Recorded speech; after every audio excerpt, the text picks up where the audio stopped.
Yep, now I can definitely see why this game kinda flopped. Life is Strange 2 is the worst Life is Strange game in my opinion. Now pay attention to this line right here for a second. It is all just my opinion. If you like this game, more power to you. I'm actually happy that you had a good time with something I personally didn't enjoy. Also, there are only a few minor spoilers in this video, nothing major, so yeah, you can watch this even if you haven't played the game. With that being said, let's just rip into this nonsensical mess of a game. Before we get into all that is bad about the game, I'm gonna get some stuff out of the way first that I actually like. First up, the music. Of course, this is a Life is Strange game, so you already know that the music is gonna be good. The songs are also well-fitting, but there aren't any special ones that I wanted to stream outside of the game. Secondly, the visual variety this game has. This is the one aspect where this game is better than all the other Life is Strange games. The story being an actual journey across multiple locations lends itself really well to having different environments. There's forests, desert areas, snowy areas, and just more distinct locations in general compared to the other Life is Strange games. And thirdly, the number of different multiple endings. This is like the biggest improvement over the first two games. Throughout the game, the choices you make affect Daniel's mindset, his not so Sigma grind set, which is a deciding factor in the endings. Think of it like the morale system in Spider-Man Web of Shadows, where there's basically a choice between good and bad, and your ending is judged by which choice you selected the most throughout the playthrough. I know it's nothing compared to something like Until Dawn, but it is still definitely an improvement. Well, that about does it for what I like about the game.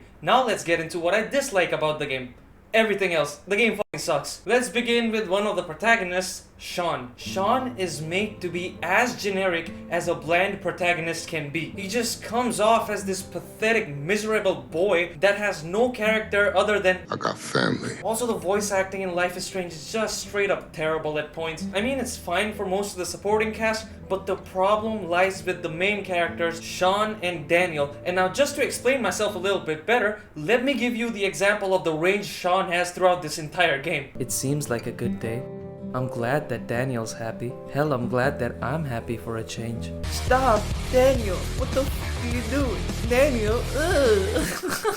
Like, even when he's angry, he sounds like a mopey ass little bitch that is one F word away from crying. I mean, no hate to the voice actors themselves, they seem like pretty cool people, but holy shit, the voice acting is really cringy at points, and that might just be because of the script or anything else, I don't know, man. This Sean sounds as annoying as this Sean from 2014, and that isn't helped by the fact that the lip syncing is just laughable sometimes. Let's come to our boy Daniel now. 9-year-old Daniel right here is a 60-year-old's idea of what a 5-year-old is like in the modern day and ages. I think the boardrooms were just full of French boomers and the meetings went something like this. How unrealistically annoying and straight up irritating do we want this kid to be? I know that these digitalized kids can be dumb, but that doesn't mean that they're straight up brain dead. Although, also I get that his actions are understandable in some situations, but this kid is just straight up comically heinous and villainous out of the blue sometimes. And no, I don't want to hear that stupid argument. He's a kid with trauma who isn't supposed to be likable. Oh, hell no! That still doesn't explain some of the shit this kid does. Also, if he's not supposed to be likable, what's the point of the entire fucking plot of the game? Hell, Clementine from The Walking Dead has been through more traumatic shit than this little fucker can even dream of, and still ended up being a likable character while maintaining the cute charm of a child. Problem 3. Remember when I said that the choices kind of matter for the ending? Well, the problem is, the choices kind of matter only for the ending. Now, I know this isn't something new with games in this genre, but still, it needs to be mentioned here, especially because this game doesn't handle the scripted moments well. What I mean by that is, even in cases of major choices, this game's scripted linearity makes it feels like little to nothing matters. If the choices only affect this little shit's morality,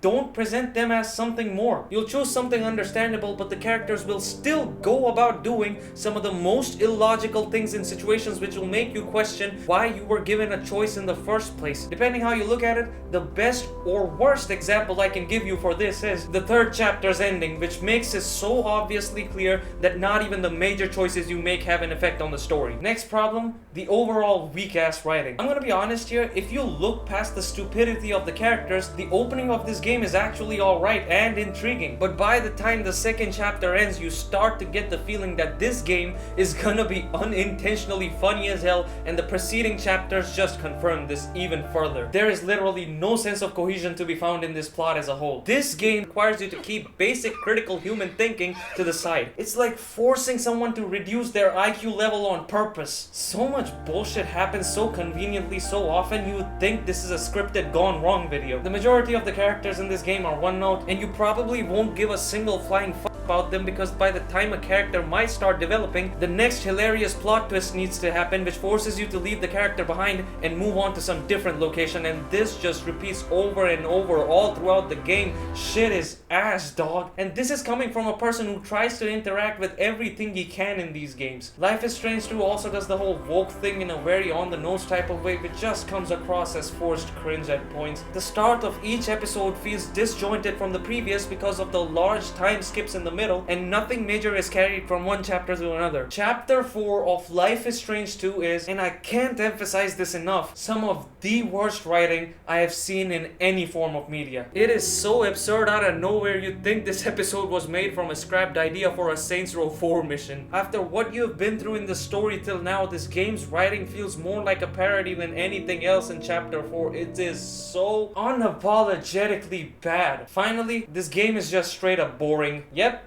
As simple as that. It is actually so boring that a lot of people will quit this game before the second chapter ends. As much as I laughed at the moments that were supposed to be serious, this game ruins its entertainment value by overstaying its welcome and being way longer than it should have been. Believe me when I say this, the pacing here is utter trash. There is so much time wasted here for stupid plot twists, dumbass artificial game lengtheners, and uninteresting conversations that feel like they're dragging. While writing for this video, I've come to the realization that I'm actually glad that True Colors wasn't as long as this game. Granted, that game also wastes the player's time for no apparent reason as well, but I'm just thankful to the Lord above that it doesn't do it to this extent. Last thing before we get to the conclusion of this video, some pseudo-intellectuals claim that most people don't like this game because of the absence of Max and Chloe. Well, have you seen me mention these two up until this point in the video? Yeah, I just wanted to mention this because I find it funny how people make up stupid ass excuses like this. So in conclusion, when I originally played Life is Strange 2, I went in expecting to love it because me and my brother have the same age gap as Daniel and Sean, and we've also been through some absolutely abhorrent shit in our lives. Someone like me seems like the easiest target for this game to succeed in pleasing, but ultimately, I feel like I've just wasted my time playing this game. Like, this is one of those cases where I feel like a game is objectively not